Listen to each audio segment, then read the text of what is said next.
InsyaAllah sampai kurang lebih pukul 6, dan di akhir bagi jamaah yang ingin bertanya terhadap materi yang beliau sampaikan, dipersilahkan untuk bisa menanya melalui tulisan atau melalui sesuatu yang dilewatkan melalui panitia berupa kertas. Kemudian jamaah yang dirahmati Allah Ta'ala, untuk petang nanti kajian akan bersama Ustaz Miftah Farid Allah dengan materi tadabbur surat At-Taubah ayat 65 sampai 66. Kemudian untuk Ahad pagi besok kajian seperti biasa juga, yaitu bersama Ustaz Bursitin tafsir di surat Ali Imran. Kemudian insyaallah hari Ahad besok juga pukul Ahad ketiga pukul 9.30 sampai selesai ada kajian bersama Syekh Dr. Akram Muhammad Ali Ziyadah. Beliau murid senior Syekh Albani, dan beliau akan menyampaikan materi istiqomah di zaman fitnah. Baik jamaah yang dirahmati Allah Ta'ala, mari kita dengarkan kajian pagi ini terkait dengan wasiat terakhir Nabi Muhammad SAW. Dan sebelumnya saya mengingatkan kembali untuk kita meluruskan niat, kemudian melaksanakan adab-adab penuntut ilmu, diantaranya maju ke depan. Jadi tidak ada yang malah bersandar di belakang, tetapi sunnahnya ketika nasihat ilmu disampaikan adalah dia dekat dengan pemberi ilmunya. Kemudian juga jamaah yang dirahmati Ta'ala untuk bisa melaksanakan adab-adab yang lain sehingga bisa mendengarkan, mencatat apa-apa yang penting yang disampaikan oleh beliau. Dan langsung saja karena beliau sudah hadir tengah kita, mari kita dengarkan kajian tentang wasiat terakhir Nabi Muhammad SAW kepada beliau. Fayatafaddal maskuran. Assalamualaikum warahmatullahi wabarakatuh.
Assalamualaikum warahmatullahi wabarakatuh.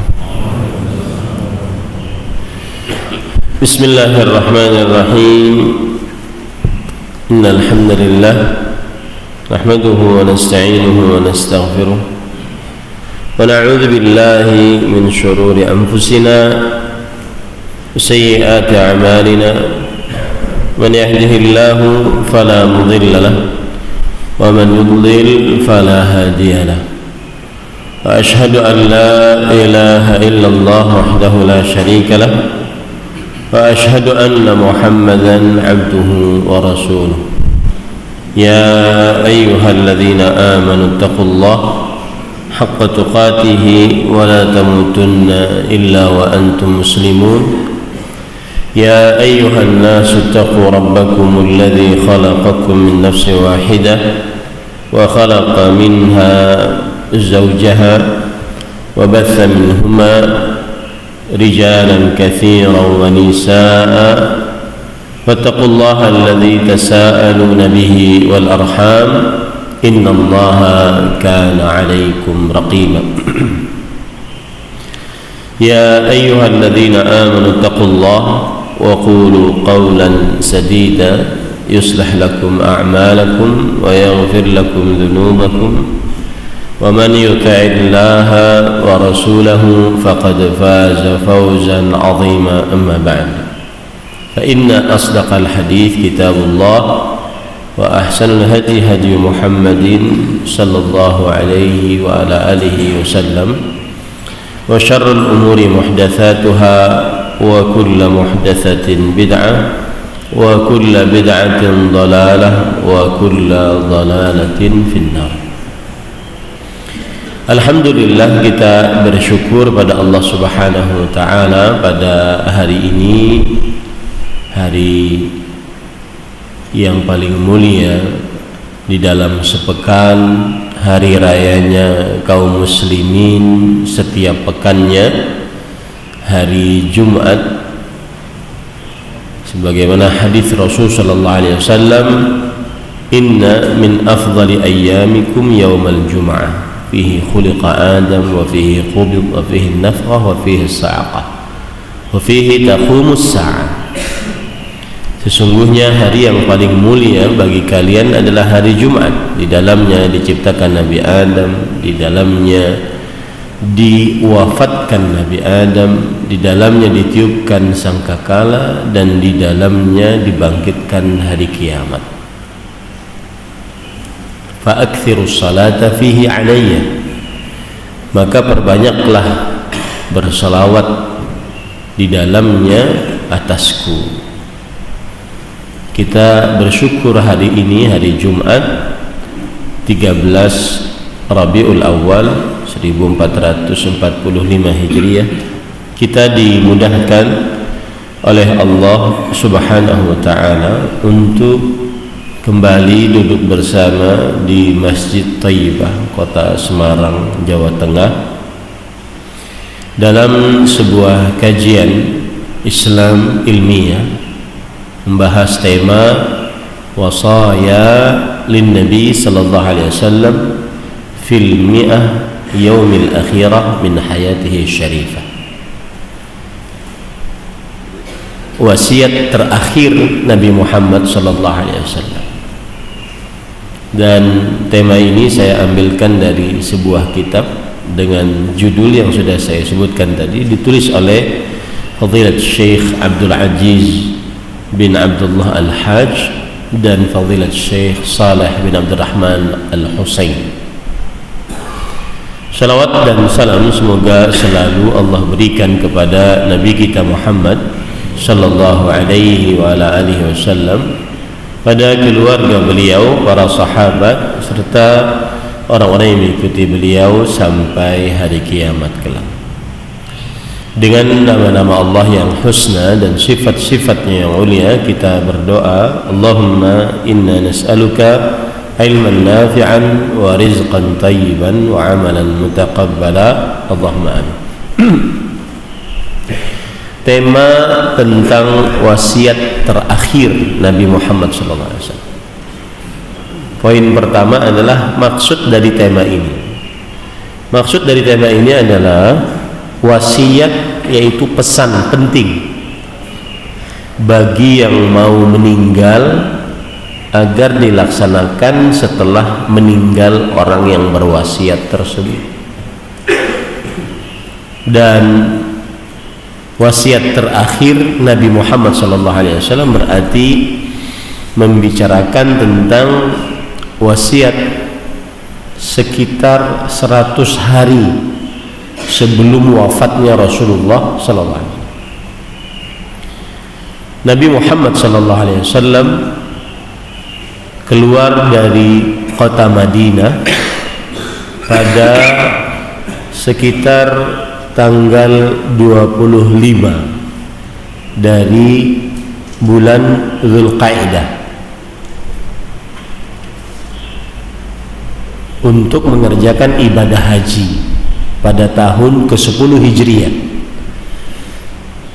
Dan kemudian 25 Dzulhijjah lalu sampai kepada Dzulqa'dah, lalu sampai ke bulan Dzulhijjah.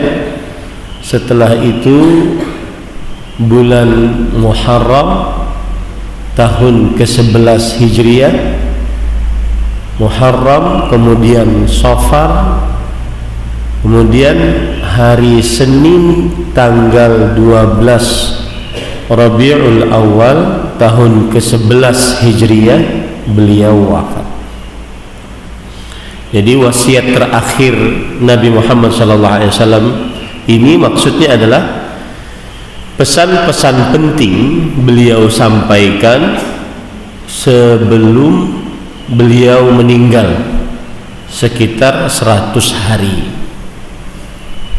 Dari mulai tadi tanggal 5 bulan Dzulqa'dah sampai tanggal 12 Rabiul Awal, 100 harian lah sekitar itu. Kemudian itu adalah makna dari tema kita, wasiat terakhir Nabi. Kemudian tema ini penting. Mengapa? Karena yang namanya wasiat sesuatu yang pesan penting.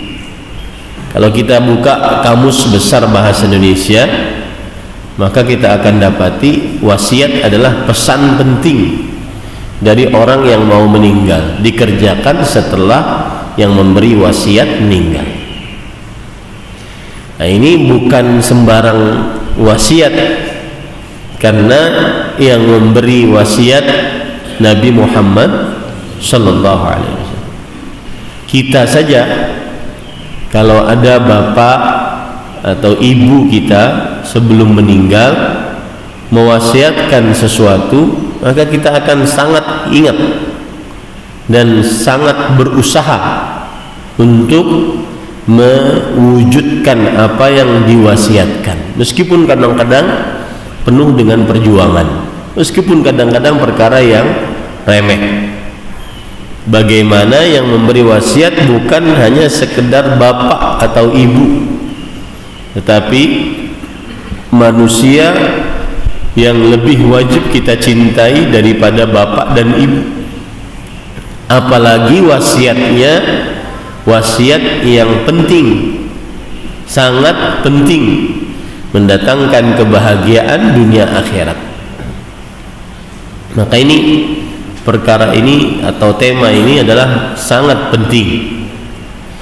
Kemudian juga tema ini sangat penting karena tepat kita di dalam bulan Rabiul Awal, yang mana sebagian kaum muslimin biasanya di dalam bulan Rabiul Awal sibuk membicarakan tentang hari dan tanggal serta bulan kelahiran Rasulullah sallallahu alaihi wasallam, Senin 12 Rabiul Awal.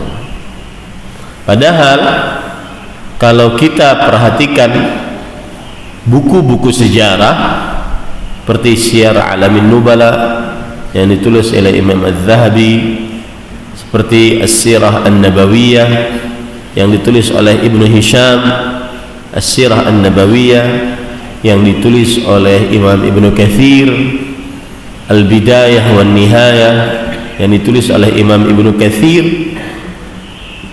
menyebutkan, dan juga Al-Hafidh Ibnu Hajar menyebutkan bahwa terjadi ikhtilaf di antara para ulama tentang tanggal kelahiran dan bulan Nabi Muhammad sallallahu alaihi wasallam. Adapun hari tidak ada ikhtilaf, karena Rasul sallallahu alaihi wasallam menegaskan tentang puasa hari Senin. Beliau mengatakan dzaka yaumun wulidtu fi, itu adalah hari aku dilahirkan. Adapun tanggal, bulan, ini terjadi ikhtilaf. Adapun wafatnya Rasulullah sallallahu alaihi wasallam, maka tidak ada ikhtilaf di antara para ulama. Hari Senin tanggal 12 Rabiul Awal, hari tahun ke-11 Hijriah. Semestinya kalau kita ingin benar-benar memperhatikan tentang Rasulullah sallallahu alaihi wasallam, maka kita lebih perhatian kepada wasiat beliau sebelum beliau meninggal. Apalagi hari, tanggal dan bulan beliau meninggal tidak ada ikhtilaf di antara para ulama. Hari Senin tanggal 12 Rabiul Awal. Baik, makna tema sudah dipahami, kemudian pentingnya tema ini sudah saya sampaikan. Sekarang apa saja wasiat-wasiatnya? Di dalam buku ini disebutkan ada 15 wasiat, baik itu berupa perintah atau berupa larangan. Perintah untuk dikerjakan, larangan untuk dijauhi. Saya sebutkan dulu 15 ini karena yakin waktunya tidak cukup, tetapi saya sebutkan 15 ini agar menjadi perhatian. Nanti kita bahas mana yang paling terpenting dari 15 ini. Yang pertama, al-wasiyatu bis-shalah. Wasiat untuk selalu menjaga salat 5 waktu.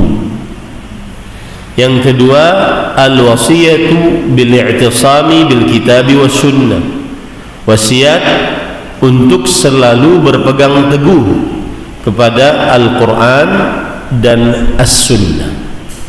Yang ketiga, al-wasiyatu bi-alil bait. Wasiat untuk memuliakan, menghormati ahlu bait Rasulullah sallallahu alaihi wasallam. Yang keempat, al-wasiyatu bil ansar. Wasiat untuk berbuat baik kepada kaum Ansar, penduduk asli kota Madinah. Yang kelima, al-wasiyatu bi ta'ati waliyil amr.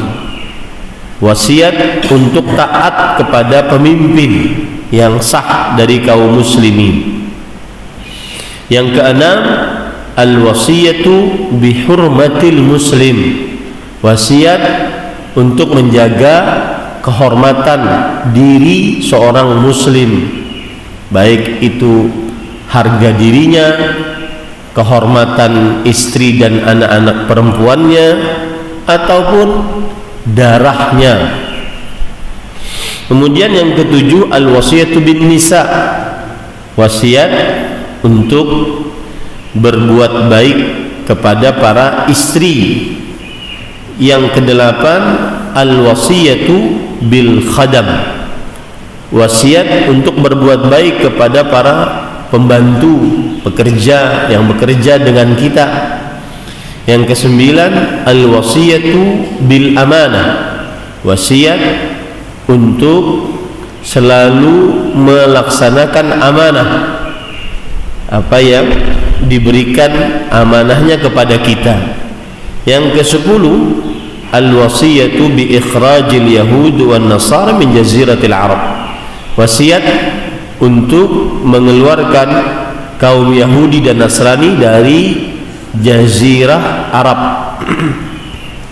Yang ke-11 adalah at-tahdhir minasy-syirk.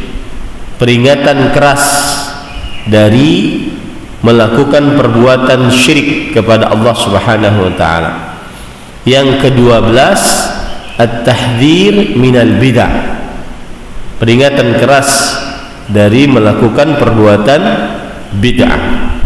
Yang ke-13, at-tahdhir min fitnatit taharuj wal iqtital. Peringatan keras untuk menjauhi saling membunuh, ya, saling menumpahkan darah. Yang ke-14, at-tahdhir minar riba. Peringatan keras untuk agar menjauhi perbuatan riba. Yang ke-15, al-wasiyah bitablighid din, wasiat untuk mendakwahkan agama ini. Baik, para ikhwan yang dirahmati oleh Allah, Bapak Ibu, saudara-saudari yang dimuliakan oleh Allah Subhanahu wa taala. Wasiat yang pertama adalah wasiat untuk menjaga sholat. Apa dalilnya wasiat untuk menjaga sholat? Atau sebelum dalil, apa yang dimaksud dengan menjaga sholat?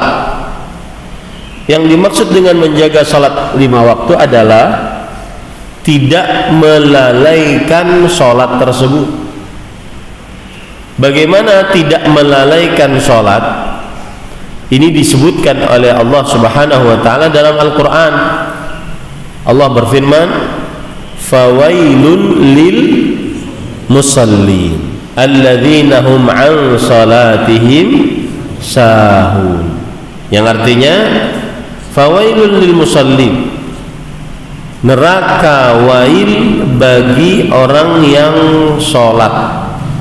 Ya, neraka wail bagi orang yang sholat. Kenapa mereka mendapatkan wail? Karena mereka lalai tentang sholatnya. Apa itu wail? Siksa wail di dalam neraka itu apa? Maka wail artinya atau maknanya atau tafsirannya adalah wadin fi jahannam law suyirat ma'ahul jibalu lama'. Dia adalah jurang dalam neraka jahannam. Kalau dimasukkan ke dalam jurang tersebut gunung, maka niscaya gunung itu akan meleleh. Saking panasnya neraka wail, saking panasnya neraka wail. Berarti berbahaya sekali. Fawailun lil musallin, neraka wail bagi orang-orang yang sholat. Ada tafsiran yang lain disebutkan oleh Imam Ibnu Katsir rahimahullah, wadin fi jahannam ba'idul qa'ri khabithut ta'am. Wail adalah lembah yang dalam di dalam neraka jahannam, baunya busuk. Sebuah tempat kalau dalam kemudian baunya busuk, maka akan semakin mematikan yang masuk ke dalam tempat tersebut. Nah, ini wail disediakan oleh Allah untuk orang-orang yang sholat. Sholat juga dia ternyata, tetapi lalai tentang sholatnya. Surat Al-Ma'un ayat 4 sampai 5. Apa yang dimaksud lalai tentang sholatnya? Dan inilah yang tidak menjaga sholatnya, ya, yaitu kata Imam Ibnu Katsir rahimahullah, imma an fi'liha bil kulliyah kama qalahu Ibnu Abbas. Abdullah bin Abbas radhiyallahu anhuma menafsiri orang yang lalai dari sholatnya adalah orang yang tidak mengerjakan sholat sama sekali nggak sholat, padahal dia muslim. Nah, ini tidak menjaga sholat, ini lalai sholat jenis pertama. Yang kedua, wa imma an fi'liha fil waqtil muqaddari laha syar'an fayukhrijuha an waqtiha bil kulliyah. Yang kedua, orang yang lalai sholatnya, tidak menjaga sholatnya, orang yang mengerjakan sholat di luar waktu tanpa ada alasan yang dibenarkan oleh syariat. Mengerjakan sholat di luar waktu, kama qalahu Masruq wa Abu Duha, sebagaimana yang dikatakan oleh Imam Masruq, seorang tabi'i, muridnya Abdullah bin Abbas, Abdullah bin Mas'ud radhiyallahu anhu. Ya, ini yang kedua. Kemudian yang ketiga, yang dimaksud tidak menjaga sholat adalah wa imma an waqtihal awal fayuakhirunaha ila akhirih daiman aw ghaliban. Orang yang mengakhirkan pelaksanaan sholat di akhir waktu terus menerus, kebanyakan sholatnya di akhir waktu. Sebelum azan maghrib 3 menit sholat asar, sebelum azan asar 3 menit sholat zuhur. Nah, ini orang yang tidak menjaga apa? Sholat, yang lalai dari sholatnya. Kemudian kata Imam Ibnu Katsir, wa imma an adaiha bi arkaniha wa syurutiha 'ala al-wajhil ma'muri bihi. Yang keempat, yaitu orang yang tidak mengerjakan sholat, orang yang mengerjakan sholat dengan tidak menyempurnakan rukunnya. Kalau sholat dia terlalu cepat, tidak tumakninah, 21 rakaat 7 menit, nah, ya, terlalu cepat, ruku sujudnya tidak tumakninah. Ini orang yang melalaikan sholat dan tidak menjaga sholat. Seperti orang munafik, mereka kalau sholat naqara arba'an. Rasulullah SAW bersabda dalam hadis sahih, tilka salatul munafiq, tilka salatul munafiq. Itulah salatnya orang munafik. Yarqubus syams, kalau azan asar dia menunggu matahari, enggak mau salat. Hatta idza kanat baina qarnai syaitan, sampai jika matahari tersebut terletak di antara 2 tanduk syaitan. 2 tanduk syaitan itu seperti ini bentuknya. Nih, lihat ya. Sampai jika terletak antara 2 tanduk syaitan. Ini kan seperti tanduk jadinya. Mau terbenam. Qama, baru dia bangun. Bangun ngerjain apa? Salat asar. Fanaqara arba'an, maka dia sholatnya dalam keadaan naqara yanquru. Itu naqara yanquru itu seperti ayam matuk makanannya, ya, cepat. La yadhkuruna Allah fiha illa qalila, tidak menyebut nama Allah kecuali sedikit saja. Nah, ini yang keempat dari yang melalaikan sholat, ya. Yang kelima, wa imma anil khusyu'i fiha wa tadabburi li ma'aniha. Yang kelima, orang yang tidak menjaga sholat, lalai dari sholatnya. Kalau lagi sholat tidak khusyuk, tidak menghadirkan hati saat sholat, hanya gerakan ritual ruku, sujud, tidak, nggak ada sama sekali ruh di dalam sholatnya, tidak khusyuk, tidak paham apa yang dibaca. Nah, ini namanya tidak menjaga sholat. Itulah 5 poin, ya. Kalau boleh saya tambahkan yang keenam, apa itu? Yaitu kadang sholat, kadang tidak sholat, seperti orang munafik. Rasulullah SAW bersabda, "Athqalus salawati 'alal munafiqin salatul fajri wa salatul atamah." Salat paling berat atas orang munafik salat subuh dan salat isya. Mereka cuma semangat salat zuhur, asar, maghrib. Subuh dan isya enggak semangat untuk mengerjakannya karena tidak bisa riya, tidak bisa memperlihatkan sholatnya di hadapan manusia. Nah, ini 6 orang yang tidak menjaga sholat. Kalau bapak ibu terlepas dari 6 ini, berarti bapak orang yang menjaga sholat. Coba pak, yang ngantuk-ngantuk, ulangi 6 tadi. Hah? Siapa yang bisa? Monggo. Hah? 6. 1. Orang yang tidak sholat sama sekali, ini tidak menjaga sholat. Yang kedua, orang yang mengakhirkan mengerjakan sholat di luar waktu. Yang ketiga, mengakhirkan sholat dari waktunya, ya, tanpa ada alasan. Yang keempat, tidak menyempurnakan rukun sholat. Yang kelima, tidak khusyuk, tidak hadir hati. Yang keenam,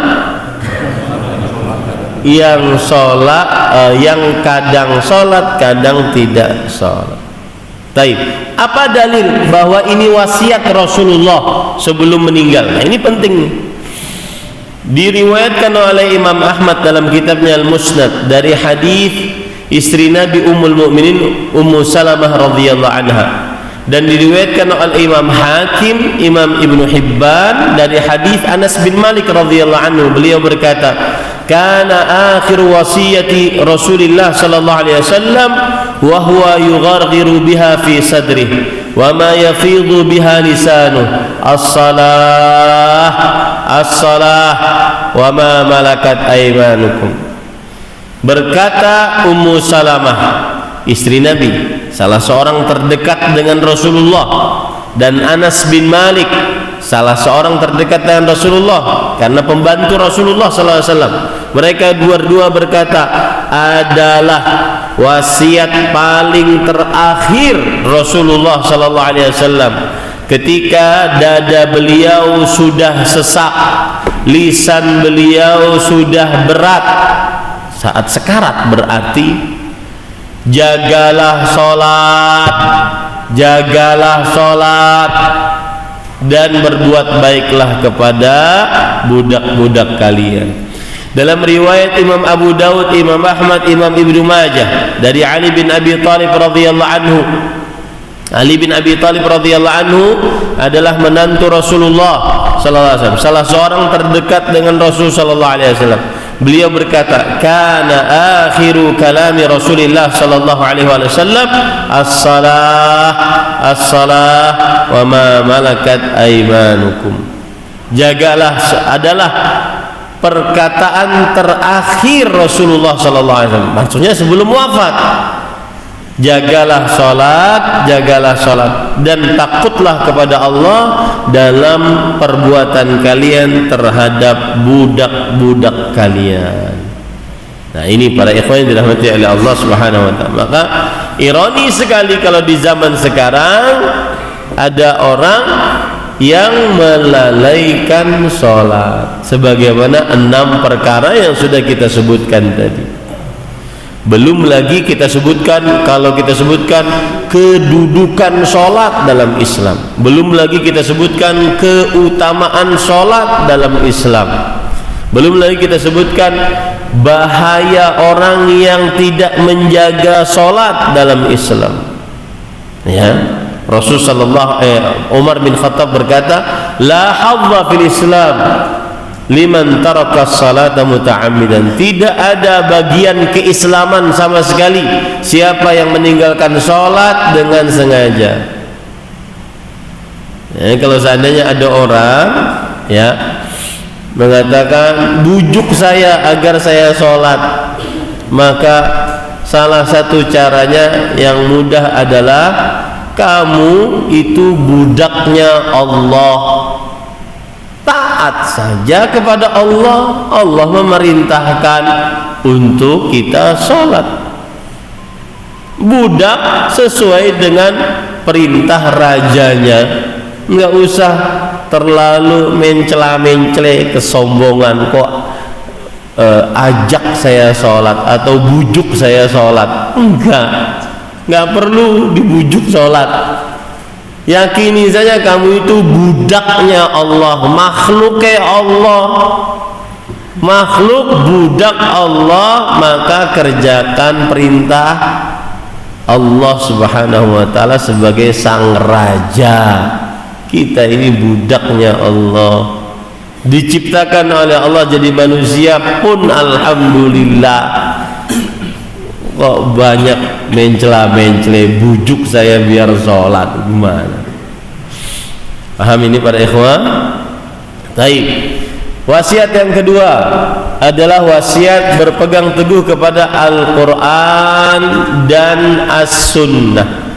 As-Sunnah yang dimaksud di sini adalah hadis, dan berpegang teguh kepada Al-Quran dan Sunnah adalah wasiat, termasuk wasiat terakhir Rasulullah Sallallahu Alaihi Wasallam.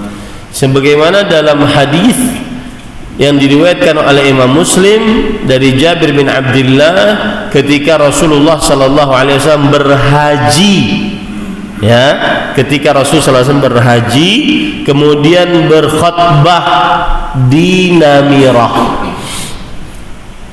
saat wukuf tanggal 9 Dzulhijjah, maka beliau mengatakan, qad taraktu fikum, aku telah tinggalkan di tengah-tengah kalian, ma lan tadhillu ba'dah in i'tasamtum bih kitaballah. Selama kalian berpegang teguh kepada apa yang aku tinggalkan, kalian tidak akan pernah sesat. Apa itu? Kitaballah, Al-Quranul Karim. Kemudian lanjutannya, wa antum tus'aluna anni fi fama antum qailun. Nanti di hari kiamat kalian akan ditanya tentang aku. Apa yang kalian jawab? Qalu nashhadu annaka qad ballaghta wa addaita wa nasahta. Lalu para sahabat menjawab, kami bersaksi bahwa engkau telah menyampaikan risalahmu, menunaikan risalahmu, memberikan nasihat kepada kami. Dari sini kita ambil pelajaran wasiat Rasulullah Sallallahu Alaihi Wasallam terakhir sebelum beliau wafat, karena haji wada, pulang dari haji wada beberapa bulan setelahnya beliau wafat, ya, pulang dari bulan Dzulhijjah di haji wada, kemudian bulan Muharram, Safar, Rabiul Awal beliau wafat. Nah, ini adalah wasiat terakhir. Nah, yang ingin saya tekankan di sini adalah ada orang mengatakan pembodohan terhadap umat Islam kalau ada orang mengajak ayo berpegang teguh kepada Al-Quran dan Sunnah. Ini sebuah pembodohan. Kalau seandainya tidak berpegang teguh kepada pemahaman para ulama, maka kita katakan, wahai saudaraku, kalau anda faham apa yang dimaksud dengan berpegang teguh kepada Al-Quran dan Sunnah, tentunya anda akan memahami Al-Quran dan Sunnah dengan pemahaman para ulama. Tidak boleh memahami Al-Quran dan Sunnah dengan pemahaman sendiri. Nah, ini ya. Ini kadang-kadang dakwah sunnah dituduh membodohi umat, mengajak kepada Al-Quran dan Sunnah tanpa pemahaman para ulama. Itu tuduhan keji, fitnah, dan dia akan bertanggungjawabkan kelak nanti pada hari kiamat. Ya, iya, yang benar adalah Rasulullah SAW mengatakan berpegang teguhlah kepada Al-Quran dan Sunnah. Lihat hadis tadi. Dalam hadis yang lain, riwayat Imam Muwatta dalam kitabnya, Imam Malik dalam kitabnya Al-Muwatta, taraktu fikum amrain lan tadillu ma tamassaktum bihima kitaballah wa sunnata nabiyyih. Aku tinggalkan di tengah kalian dua perkara, kalian tidak akan pernah sesat selama kalian berpegang teguh kepada dua perkara tersebut, kitabullah dan sunnah Nabi. Ini kan ajakan untuk berpegang teguh kepada Al-Quran dan Sunnah. Dan di dalam Al-Quran, di dalam As-Sunnah ada perintah untuk belajar kepada para ulama. Jadi benar-benar tuduhan, fitnah, keji kalau seandainya dituduh dakwah sunnah tidak memakai pemahaman para ulama. Ini tidak benar. Ya, ajaklah manusia berpegang teguh kepada Al-Quran dan Sunnah. Jangan berpegang teguh kepada adat kebiasaan. Jangan berpegang teguh kepada otak, logika, ya. Karena yang dinamakan otak, logika itu sebenarnya hawa nafsu. Ya, jangan berpegang teguh kepada selain Al-Quran dan Sunnah. Berpegang teguhlah kepada Al-Quran dan Sunnah. Dan nanti ketika orang mempelajari Al-Quran dan Sunnah, di situ ada perintah agar Al-Quran dan Sunnah ini dipelajari dengan pemahaman siapa? Para ulama, terutama ulama salaf. Siapa mereka? Para sahabat, para tabi'in, dan para tabi'ut tabi'in. Nah inilah, ya.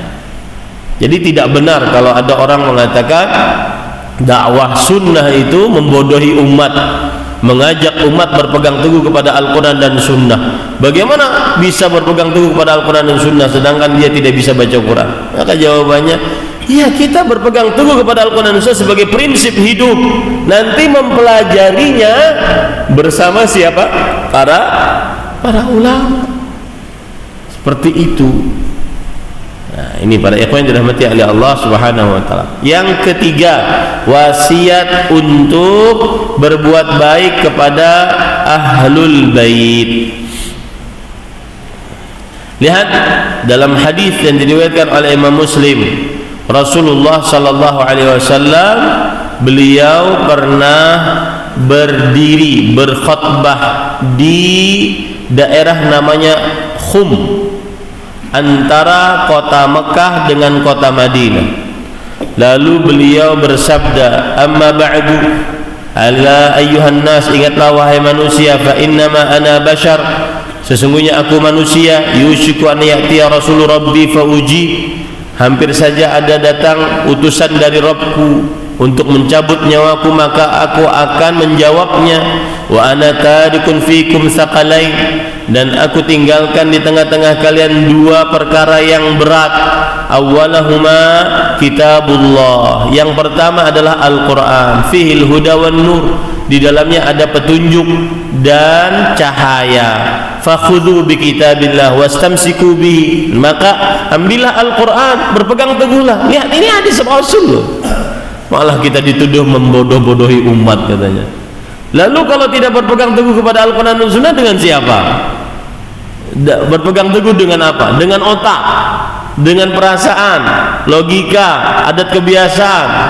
Enggak, berpegang teguhlah kepada Al-Quran dan Sunnah. Fahatha ala kitabillah wa raghaba fi. Kemudian Rasulullah SAW memerintahkan untuk berpegang teguh kepada Al-Quran. Wa ahlu baiti udzakirukumullah fi ahli baiti, udzakirukumullah fi ahli baiti, udzakirukumullah fi ahli baiti. Aku ingatkan kalian juga untuk berbuat baik kepada ahlu baitku, ahlu baitku, ahlu baitku. Siapa itu ahlu bait Rasulullah sallallahu alaihi wasallam? Yang pertama adalah istri beliau, istri-istri beliau. Yang kedua adalah keturunan Ali. Semua keturunan Ali adalah ahlu bait Rasulullah sallallahu alaihi wasallam. Karena Ali bin Abi Thalib menikah dengan Fatimah. Yang ketiga, keturunan dari Abu Talib. Dari Abu Talib itu banyak yang muslim, seperti keluarga Aqil, keluarga Ja'far, keluarga banyak yang muslim, ya. Kemudian keturunan dari Hashim, ya, ini banyak juga yang muslim. Nah, itu adalah ahlul bait. Nah, ini para ikhwan yang dirahmati oleh Allah. Kalau kita mendapati di depan kita ada seorang yang merupakan keturunan Rasul sallallahu alaihi wasallam, maka tugas kita adalah bermuamalah dengan yang selayaknya, lebih daripada muslim biasa. Yang ketiga, mendoakan mereka mendapatkan berkah. Yang keempat, yang ketiga, mencintai mereka. Yang keempat, membela mereka. Yang kelima, menasehati yang tidak soleh dari mereka. Ya, menasehati yang tidak soleh dari mereka. Ini para ikhwan yang dirahmati oleh Allah Subhanahu wa taala. Kemudian yang keenam adalah memberikan hak mereka dari 1/5 dari fai, yaitu upeti-upeti yang ada. Nah, ini para ikhwah yang dirahmati oleh Allah Subhanahu wa taala. Baik. Kemudian beberapa saya lewati ya. Wasiat Rasul sallallahu alaihi wasallam yang selanjutnya adalah wasiat untuk taat kepada pemimpin muslim yang sah selama tidak memerintahkan kepada maksiat. Ya, ini yang keempat yang saya jelaskan, yaitu hadis yang diriwayatkan oleh Imam Muslim. Nabi Muhammad sallallahu alaihi wasallam saat berhaji, beliau bersabda, in ammara alaikum abdun mujadda'un aswadu yaqudukum bi kitabillah fasma'u wa ati'u.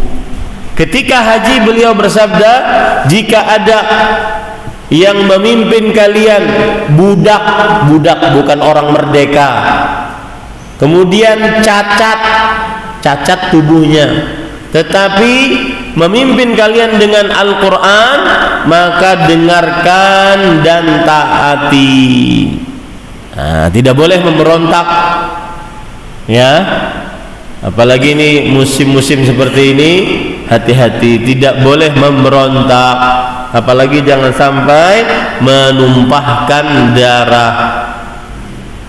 Ada syarat-syarat diperbolehkan untuk memberontak apabila pemimpinnya kafir. Buah indakum minallahi fihi bur'an. Kafir, jelas kekufurannya. Kita punya dalil dari Al-Quran dan hadis bahwa dia kafir. Ya, kalau masih katanya, jangan, tidak boleh. Itu satu. Yang kedua, ma aqamu fikumus shalah. Kalau sudah tidak membolehkan lagi untuk sholat, nah, kita sekarang sholat subuh enak, ya, Jumat sholat berjamaah tidak terlarang, nah, biarkan.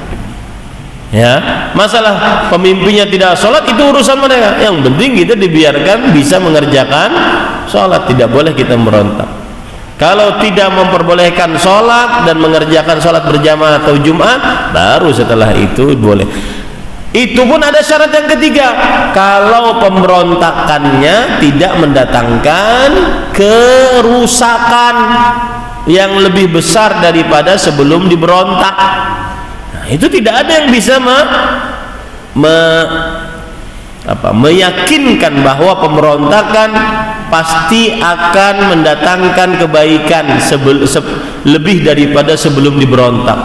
Yang ada adalah pemberontakan selalu mendatangkan kerusakan lebih parah daripada sebelum terjadi pemberontakan. Ya, nah itu dia. Kemudian wasiat selanjutnya yaitu, nah ini di zaman sekarang penting, menjaga kehormatan seorang muslim terutama di media sosial. Tidak boleh melecehkan orang, asal memviralkan orang untuk merendahkannya. Itu bukan sifat kaum muslimin. Rasulullah sallallahu alaihi wasallam ketika haji wada, beliau berkata, fa inna dima'akum wa amwalakum wa a'radakum bainakum haram ka hurmati yaumikum hadha fi syahrikum hadha wa fi baladikum hadha. Sesungguhnya harta kalian, darah kalian, kehormatan kalian di antara kalian suci sebagaimana bulan suci ini, hari suci ini, di tempat yang suci ini. Nah, ya. Jadi hati-hati ini yang sering main media sosial, jangan sampai merendahkan kaum muslimin. Ya, apa-apa diviralkan dengan video, nggak boleh itu. Tidak boleh merendahkan kaum muslimin. Wasiat selanjutnya yaitu berbuat baik kepada para perempuan. Ini juga disampaikan oleh Rasulullah sallallahu alaihi wasallam saat haji wada. Beliau mengatakan, ala wastausu bin nisa'i khairan fa innama hunna awanun 'indakum laisa tamlikuna minhunna syai'an ghaira dzalik. Aku wasiatkan kepada kalian untuk berbuat baik kepada para istri. Sesungguhnya mereka itu adalah tawanan di tengah-tengah kalian. Istri itu Pak lemah posisinya bagaimanapun. Tidak bisa keluar rumah tanpa izin suami. Tidak bisa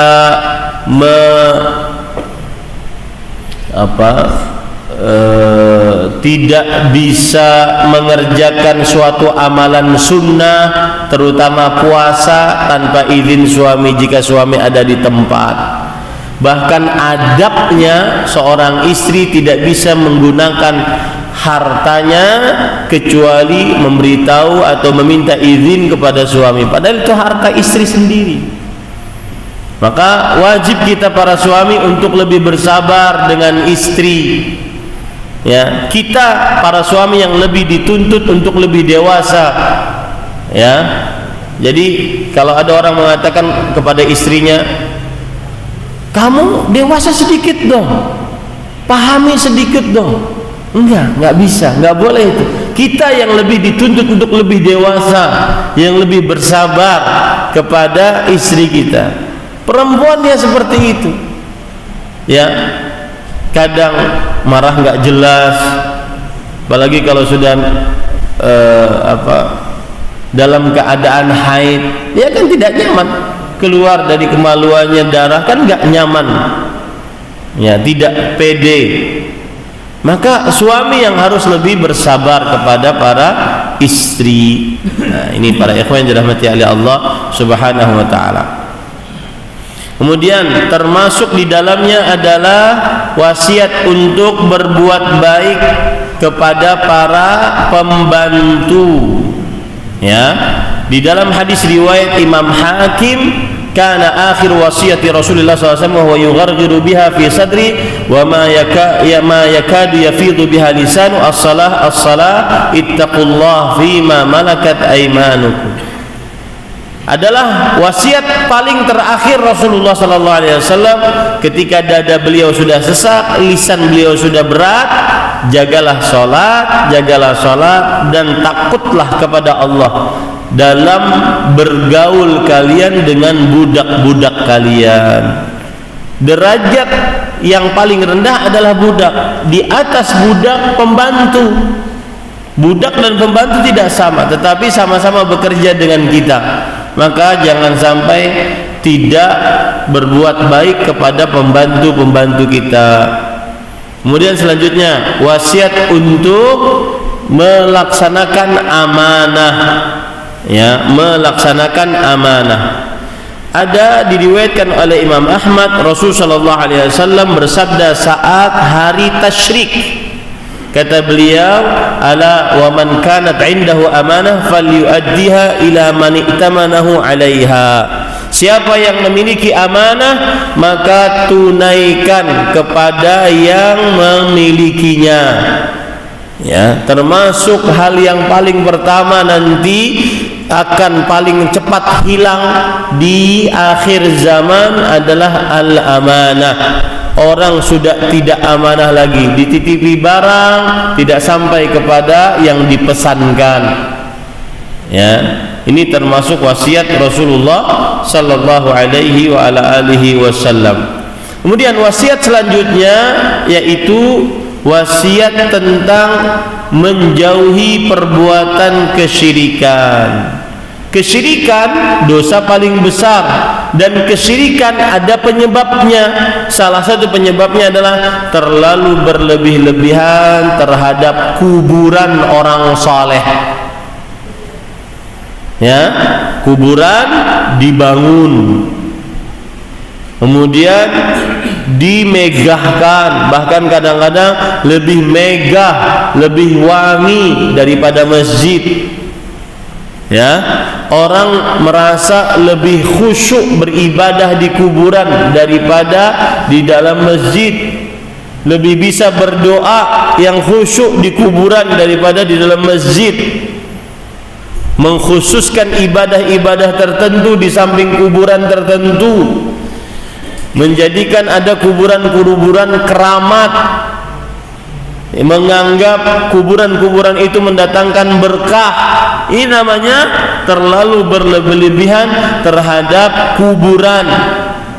Lihat hadis Rasul riwayat Bukhari dan Muslim dari Aisyah radhiyallahu anha dan Abdullah bin Abbas radhiyallahu anhuma, dua orang yang paling terdekat dengan Rasul sallallahu alaihi wasallam. Mereka berdua bercerita, lamma nazala bi Rasulillah sallallahu alaihi wasallam tafiqa yatrahu khamisatan ala wajhi. Ketika Rasul sallallahu alaihi wasallam sudah dalam keadaan sakit keras, beliau menutup wajahnya dengan kain. Fa idza tamma kasyafaha. Kalau sudah dadanya atau nafasnya itu sesak, beliau buka kainnya. Faqala wa huwa kadzalik. Dalam keadaan demikian, beliau bersabda, la'natullah 'alal yahud wan nasara ittakhadhu qubur anbiya'ihim masajid. Allah melaknat kaum Yahudi dan Nasrani yang menjadikan kuburan-kuburan nabi-nabi mereka sebagai masjid. Ya, apa yang dimaksud menjadikan kuburan Nabi sebagai masjid? Membangun kuburan, dibangun semegah-megahnya, lalu sholat di dalamnya, atau beribadah di sekitar kubur, lebih khusyuk sholat di sekitar kubur. Dulu saya waktu di pondok tahfidz, belum kenal dakwah sunnah, saya sering deres itu murojaah Quran di samping kuburan para wali. Iya, itu kebiasaan saya. Jadi tidak usah dibohong-bohongi, tidak bisa kita dibohongi. Orang saya pelaku dulu.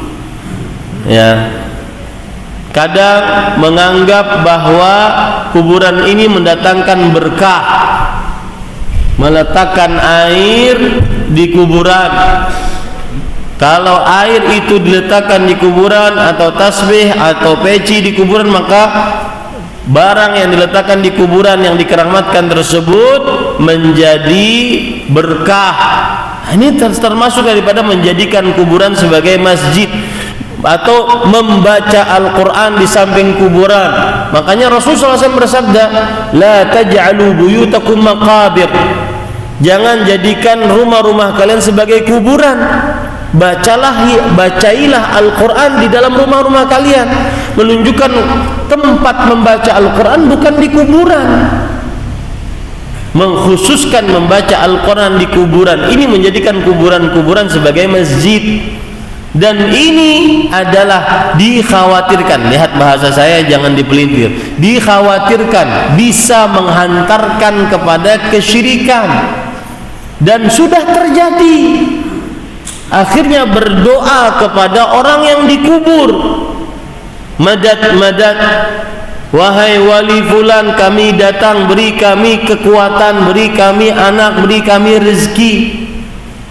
Ada yang seperti itu tidak bisa dibungkiri. Ada yang seperti itu fakta di lapangan. Karena kenapa? Menyalahi hadis Rasul, menjadikan kuburan nabi-nabi atau orang-orang soleh sebagai masjid. Lihat hadis Rasul lagi, riwayat Bukhari Muslim, dan subhanallah hadisnya tanpa ada keraguan, Bukhari Muslim sahih gitu. Dari Aisyah radhiyallahu anha, beliau bercerita, qala Rasulullah sallallahu alaihi wasallam fi maradhihi alladhi lam yaqum minhu. Rasul sallallahu alaihi wasallam bersabda saat sakit yang beliau tidak bangun lagi dari sakit tersebut, la'anallahu al-yahuda wan nasara. Allah telah melaknat kaum Yahudi dan Nasrani. Ittakhadhu qubur anbiya'ihim masajid, menjadikan kuburan nabi-nabi mereka sebagai masjid-masjid. Qalat Aisyah radhiyallahu anha berkata, laula dzalik la ubriza qabruh. Kalau seandainya hal tersebut ya tidak beliau khawatirkan, maka niscaya kuburan Nabi akan nampak. Khusya an yutakhadha masjidan, dikhawatirkan dijadikan kuburannya sebagai masjid. Ya. Dalam hadis riwayat Imam Muslim dari Jundub radhiyallahu anhu, beliau mendengar Rasulullah SAW bersabda, qabla an yamuta bi khams, sebelum 5 hari beliau meninggal, beliau bersabda, ala wa inna man kana qablakum kanu yattaqiduna qubur anbiya'ihim wa salihihim masajid. Ingatlah, sesungguhnya orang-orang sebelum kalian, Yahudi, Nasrani, menjadikan kuburan nabi-nabi mereka dan orang-orang saleh mereka sebagai masjid. Ala fala tattakhidul qubur masajid inni anhaakum an dzalik. Ingatlah, jangan jadikan oleh kalian seluruhnya kuburan-kuburan sebagai masjid. Aku larang kalian. Coba bagaimana sekarang nanti di hari kiamat, orang-orang yang mengagungkan kuburan dibangun miliaran, kadang-kadang miliaran. Betul atau tidak? Fakta di lapangan itu nggak bisa dibohongkan. Miliaran membangun kuburan. Bagaimana mereka akan berhadapan nanti di hari kiamat dengan Rasul sallallahu alaihi wasallam? Aku larang akan hal itu. Wasiat Rasul sallallahu alaihi wasallam, dan ini keluar 5 hari atau 5 hari sebelum Rasul sallallahu alaihi wasallam wafat. Berarti setelahnya beliau meninggal, berarti hukumnya kuat. Kenapa? Karena tidak ada yang menghapusnya. Karena beliau setelahnya meninggal, hukumnya tidak ada yang menghapusnya karena setelahnya beliau meninggal. Kita tidak melarang orang berziarah kubur, silahkan berziarah kubur, itu sunnah Rasul sallallahu alaihi wasallam. Jangan fitnah kita untuk melarang kita berziarah, bahwasanya dakwah kita melarang untuk berziarah kubur, atau dakwah kita mengatakan berziarah kubur adalah syirik. Enggak. Yang kita larang adalah kuburan dibangun bermegah-megah lalu menjadikan kuburan tersebut sebagai masjid, dan itu fakta di lapangan. Lalu kemudian yang lebih parah lagi, berdoa kepada orang yang sudah mati, ya, dengan dalih tawassul. Ini tidak boleh. Kenapa? Karena fala tad'u ma'allahi ahadan. Allah berfirman, janganlah kalian berdoa bersamaan dengan Allah kepada seorang pun dari selain Allah. Tidak boleh. Berdoa hanya kepada Allah Subhanahu wa taala. Dan fakta di lapangan bahwasanya memang berdoa kepada selain Allah, kepada orang-orang yang sudah mati, itu terjadi. Itu yang kita larang. Jangan kemudian playing victim, bahwa kita melarang berziarah kubur, bahwa kita mengatakan bahwa berziarah kubur adalah syirik. Enggak. Ini para ikhwah yang dirahmati oleh Allah, dan itu wasiat Rasul sallallahu alaihi wasallam. Bahkan di dalam hadis yang lain, Rasul sallallahu alaihi wasallam, riwayat Muslim dari Jabir radhiyallahu anhu, naha Rasulullah sallallahu alaihi wasallam an yujassas al-qabru wa an yuq'ad alaih wa an yubna alaih. Lihat, sekarang banyak yang komen yang enggak baik. Saya sedang menyebutkan hadis Rasul sallallahu alaihi wasallam. Bagaimana dia berhadapan dengan Rasul sallallahu alaihi wasallam? Takutlah engkau kepada Allah Subhanahu wa taala akan hal ini. Takut engkau kepada Allah Subhanahu wa taala. Tanya hatimu yang paling dalam akan hal ini. Ini sekarang saya bacakan hadis Rasul.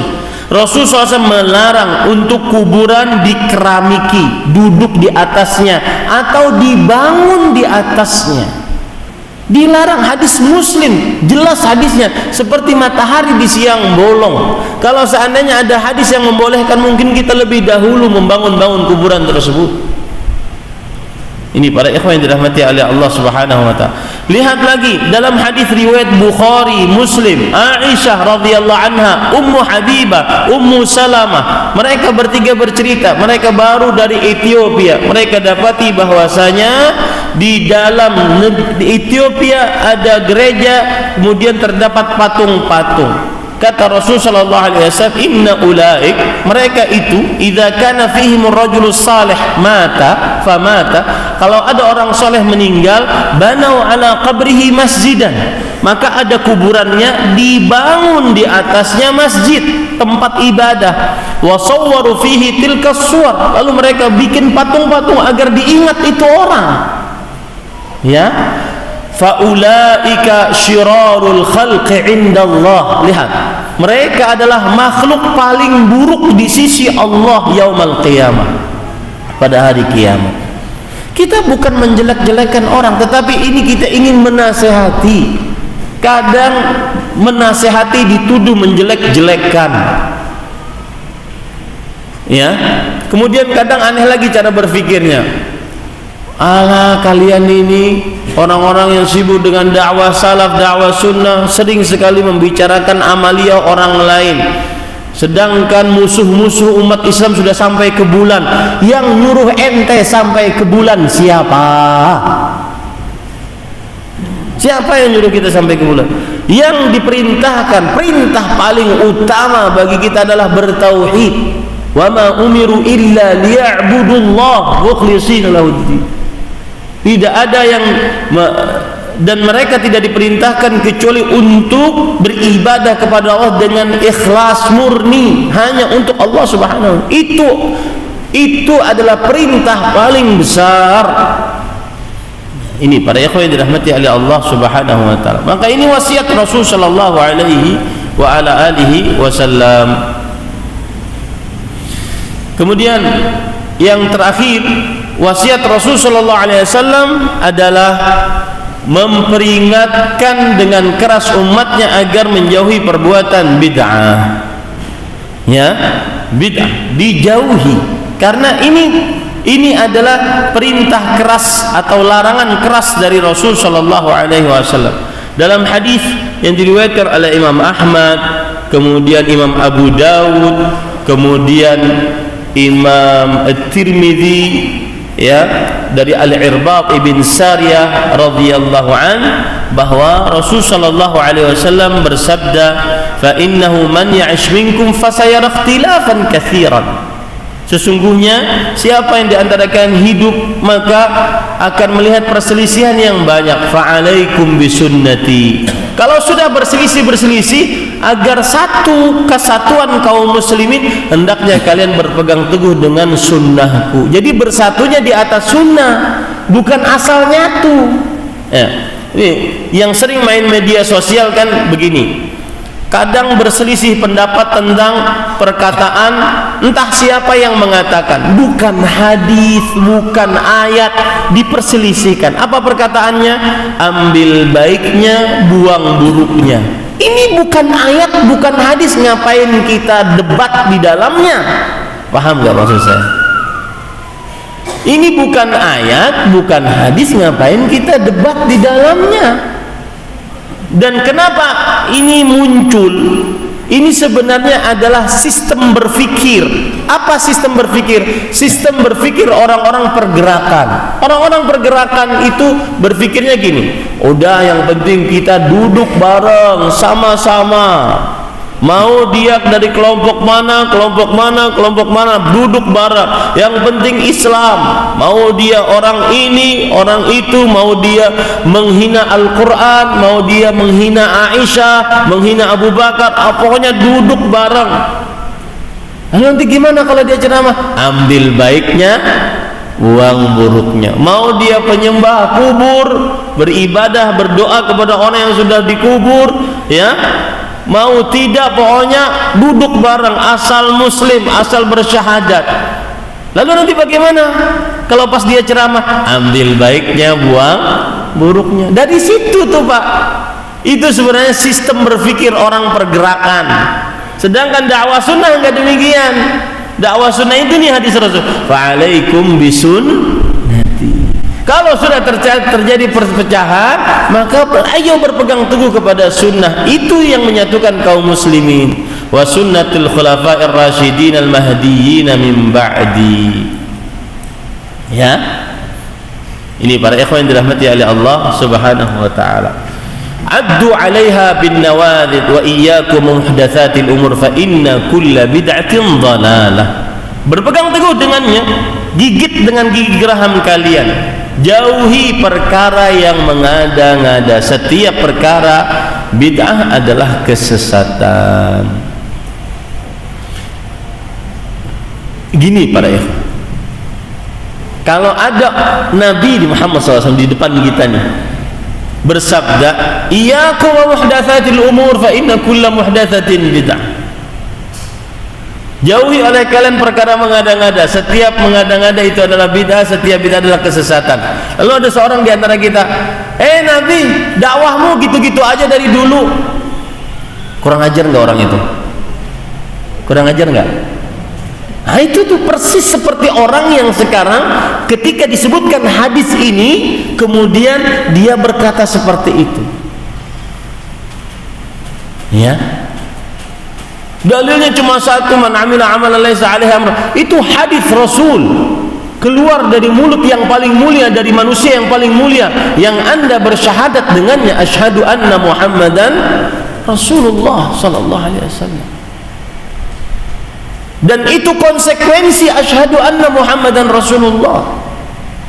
Nah, ini para ikhwah, jauhi perbuatan bid'ah. Dan perbuatan bid'ah itu dicegah oleh para ulama salafus saleh terdahulu, dari mulai para sahabat, para tabi'in, para tabi'ut tabi'in, manusia-manusia mulia mencegahnya. Lalu sekarang kita diamkan? Nggak boleh. Ya, jadi harus bersabar. Kalau ada yang mencela, ya bersabar. Itu konsekuensi dari dulu memang seperti itu. Yang menyampaikan kebenaran akan dikatakan sahir, tukang sihir, majnun, orang gila. Sudah dari dulu memang itu. Itu adalah warisan bagi yang mendakwahkan Al-Quran dan hadis Rasul sallallahu alaihi wasallam. Nah, ini para ikhwan yang dirahmati. Jadi jauhi perbuatan-perbuatan bid'ah. Ya, mengada-ngada dalam agama yang serupa dengan agama, yang tidak ada contohnya dari Rasul sallallahu alaihi wasallam. Dan tujuan dari mengamalkannya berlebih-lebihan. Dan ingat, perbuatan bid'ah dia erat kaitannya dengan ibadah.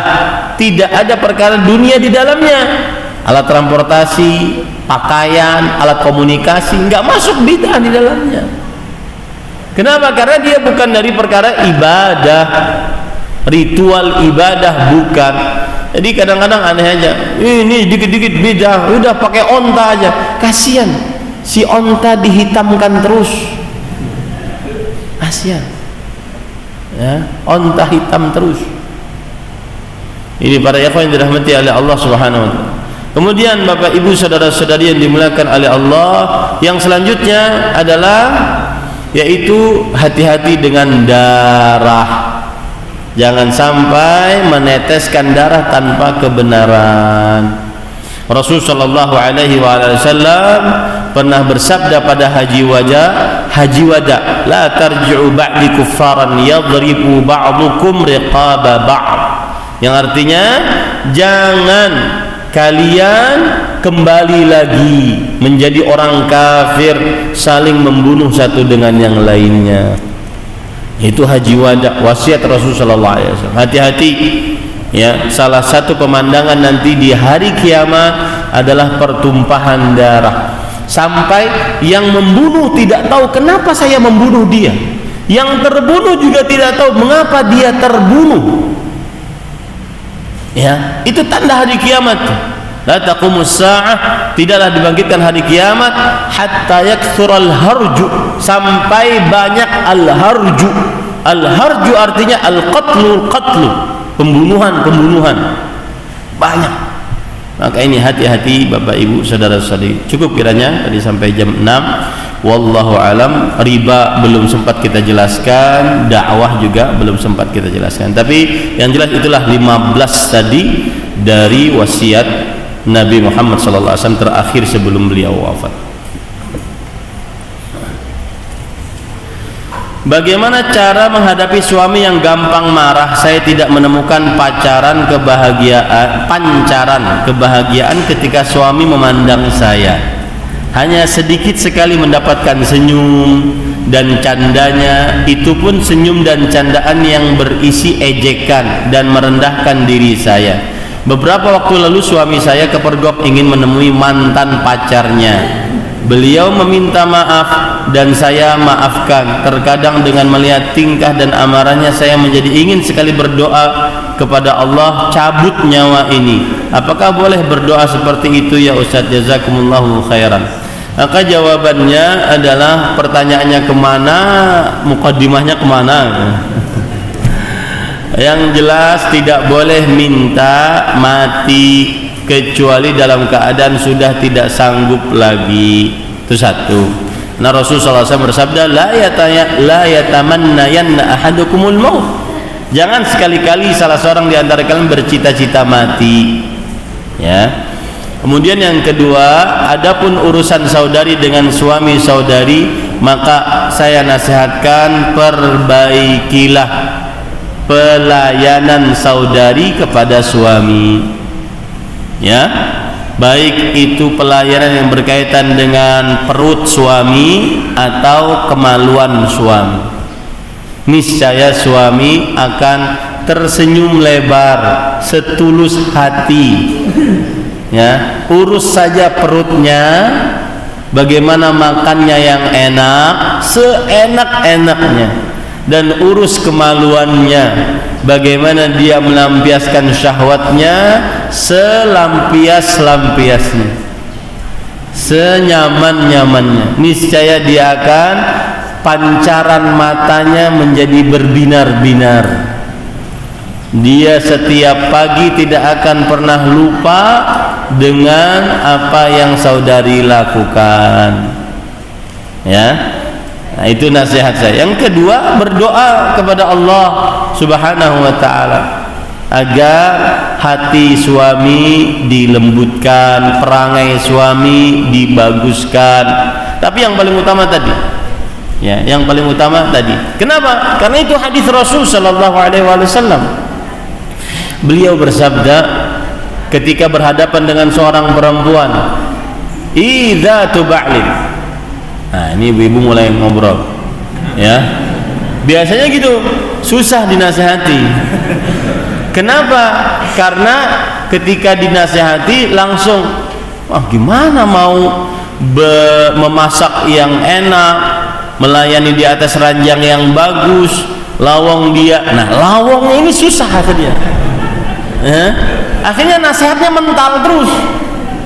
Maka saya nasihatkan, ini kan pertanyaan dari ibu, dari saudari, dari istri. Maka nasihat saya untuk istri. Setelah ini saya akan nasihati bapak-bapaknya. Ya. Jadi gini, sebelum saya lanjutkan, saya pernah kajian dengan judul istri durhaka. Tanda-tanda istri durhaka. Itu sebelum kajian, panitia kajian mengatakan, Ustadz, ini pesan dari ibu-ibu, kapan kajian bapak-bapak zalim, suami zalim. Kajiannya belum itu padahal. Ya.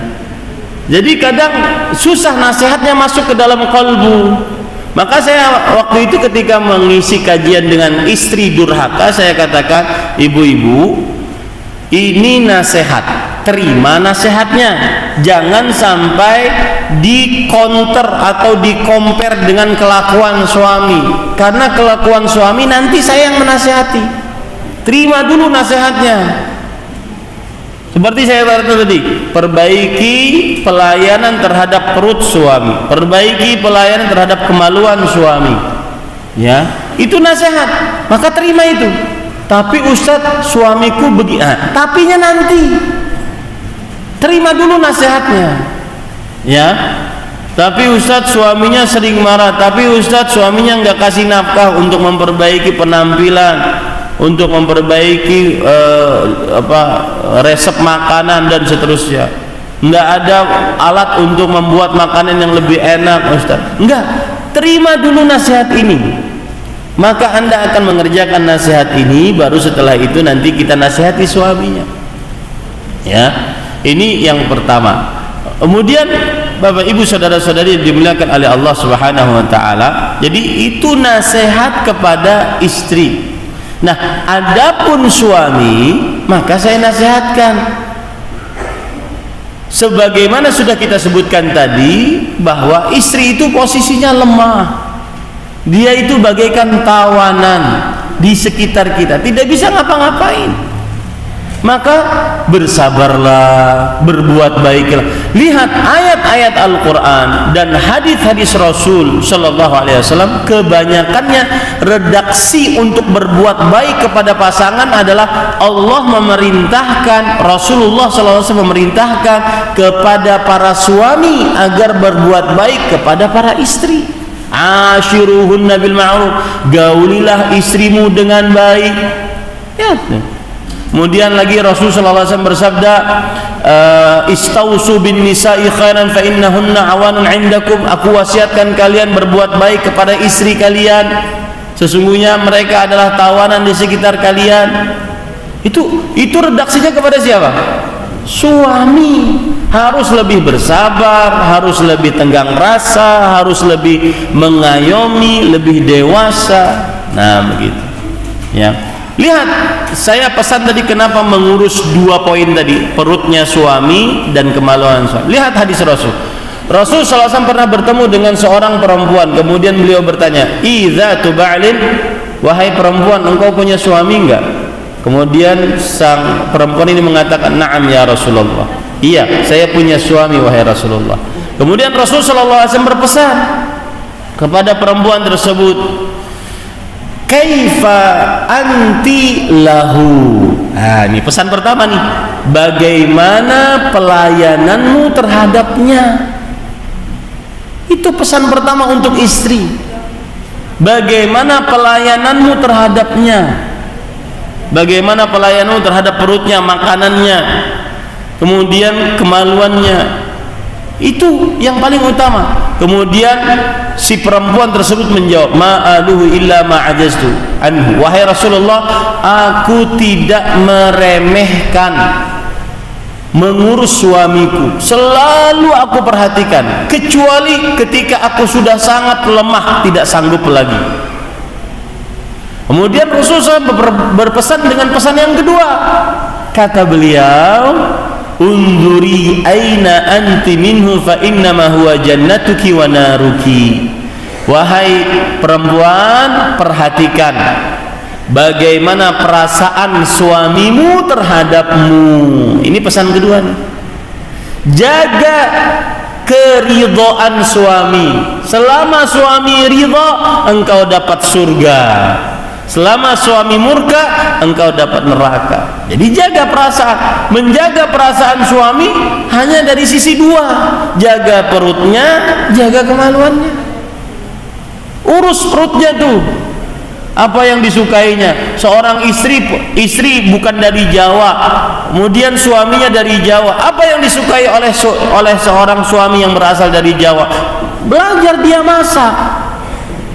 Seorang suami ketika berjimak di atas ranjang sukanya gaya begini, lakukan.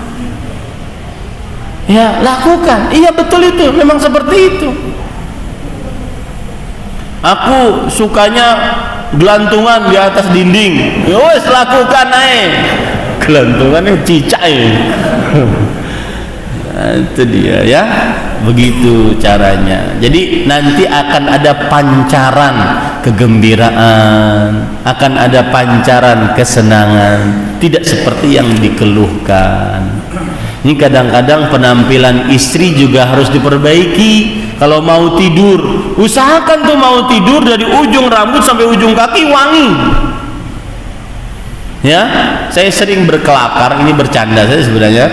Kalau saya lagi resepsi pernikahan, bagaimana keadaan istri kita? Cantik luar biasa. Semestinya setiap malam begitu. Semestinya setiap malam begitu. Niscaya suami akan tutup HP-nya, tidak akan lihat tante-tante goyang di TikTok. Karena ada yang asli di sini. Ini kadang-kadang perempuan tidur pakai masker, kemudian matanya ditutupi dengan timun. Pas dilihat, suaminya asik main HP, melihat wanita-wanita goyang. Pas dilihat di samping, ini makhluk dari mana? Ya, ya, harus wangi, harus bersih. kemudian itu daster yang dipakai, pakaian yang menarik suami, daster udah bolong kanan bolong kiri ya. Ini para ikhwan, perhatikan penampilan. Yang lebih patut diperhatikan penampilan malah ketika mau tidur di samping suami, meskipun suami saat itu tidak mau menggaulinya. Wah Ustaz, sia-sia saya capek Ustaz nih ya. Enggak capek, itu nih ibadah, meskipun tidak mau menggaulinya. Ini kadang terbalik, ketika mau keluar rumah dandan sehabis-habisnya, tidak dinikmati oleh suami, malah dinikmati oleh laki-laki lain. Nah ini keliru, jadi terbalik keadaannya. Itu yang kadang-kadang akhirnya suami tidak memancarkan kesenangan, keindahan. Kemudian juga contoh Khadijah radhiyallahu anha, beliau tidak pernah mengangkat suara di hadapan suaminya. Makanya beliau mendapatkan rumah yang terbuat dari berlian, yang hidup di dalamnya tidak susah dan tidak gaduh. Para ulama menjelaskan kenapa tidak gaduh, karena Khadijah radhiyallahu anha tidak pernah mengangkat suara di hadapan suaminya. Ini kadang-kadang suami nasihatin sekali, istri lebih ceramahnya lebih tajam daripada suaminya. Atau sang suami kadang-kadang ingin meminta saran atas permasalahan di luar yang dia hadapi, ternyata bukan saran yang dia dapatkan, tambah masalah. Makanya sebagian suami malas untuk ngobrol dengan istrinya. Kenapa? Karena yang dia dapati bukan solusi. Tidak seperti Ummu Salamah. Rasulullah SAW masuk ke dalam tenda, beliau dalam keadaan jengkel, para sahabatnya tidak mau mengerjakan perintah beliau. Maka Ummu Salamah radhiyallahu anha memberikan solusi terbaik. Engkau wahai Rasulullah pergi keluar, panggil tukang cukur rambutmu, bagikan itu rambut, niscaya seluruh sahabat akan mengikutimu. Seperti itu. Seorang suami kadang ingin curhat kepada istrinya, wahai istriku, sepertinya bulan ini gaji dipotong. Lah piye ta? Enggak bahaya ta? Gimana? Akhirnya bingung dia. Bukan malah dapat solusi, malah bingung. Oh kita punya hutang, nanti cicilan ini gimana? Bukan malah dapat solusi, malah dapat uyang kepalanya. Ya, seperti itu Bapak Ibu saudara-saudari. Ini mudahan yang disampaikan bermanfaat. Subhanakallah bihamdik, asyhadu an la ilaha illa anta astaghfiruka wa atubu ilaik. Wassalamualaikum warahmatullahi wabarakatuh.